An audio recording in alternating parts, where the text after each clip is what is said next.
Call చేస్తున్నారు. Hello hello నమస్కారం అమ్మా. నమస్కారం అమ్మా, నా పేరు ఉషా అండి.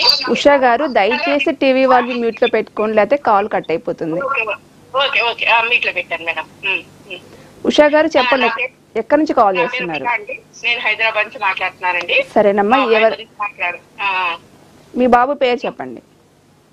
మా బాబు పేరు అనంత సాయి అండి. అనంత సాయి. అవును మేడం. డేట్ ఆఫ్ బర్త్ తెలియచేయండి. 37/97 మేడం. 37/97. ఓకే అమ్మా. టైం చెప్పండి. పొద్దుట పూట 5:40కి అట్లా పుట్టాడమ్మా. తెల్లవారుజామున 5:40. అవునమ్మా. ఏ ఊర్లో పుట్టారు? హైదరాబాద్ అండి. హైదరాబాద్ లో. సరేనమ్మా, మీ సమస్య గురించి గురుగారితో మాట్లాడండి. మాట్లాడండి. నమస్కారం గురుగారు. సాయిరామమ్మ, ఈశ్వరానుగ్రహ ఫల సిద్ధిరస్తు. చెప్పండి అమ్మా, మీ సందేహం ఏంటి? అదే మా బాబు పెళ్లి గురించి అడుగుదామని చేశాను. తప్పకుండా. ఈ బాబు పుట్టిన జన్మ నక్షత్రం ప్రకారం రోహిణి నక్షత్రం 4వ పాదం వృషభ రాశిలో బుధవారం నాడు జన్మించారమ్మా, అవునా? అవునండి. ఓకే.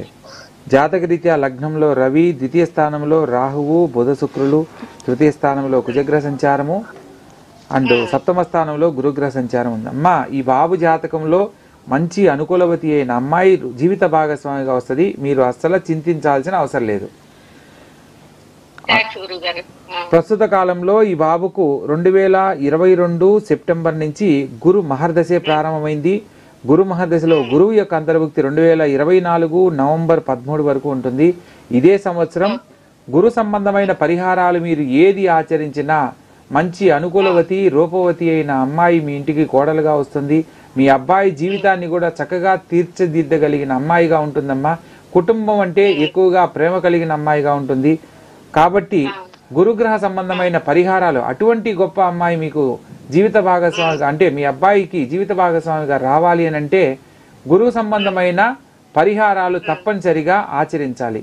మీరు కింద స్క్రోల్ అవుతున్న నా నెంబర్కు నేరుగా కాల్ చేసి తెలుసుకునే ప్రయత్నం చేయండి. కొన్ని వివరంగా తెలియజేస్తానమ్మా. లైవ్ కాల్ కాబట్టి అన్ని వివరంగా చెప్పడానికి అనుకూలం కాదు. సరేనమ్మా, విన్నారు కదా గురుగారికి కాల్ చేస్తే, ఎందుకంటే లైవ్ షో